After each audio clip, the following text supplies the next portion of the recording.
കവി മുനിയോദിയോ വനമലർ കേട്ടുവോ കിളിമകൾ പാടിയോ നിളയതു ചൊല്ലിയോ സീതാ കാവ്യം ശുഭകീർത്തനത്തിലുണരുകയായി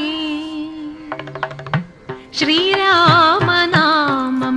ജപസാരസാഗരം ശ്രീപാ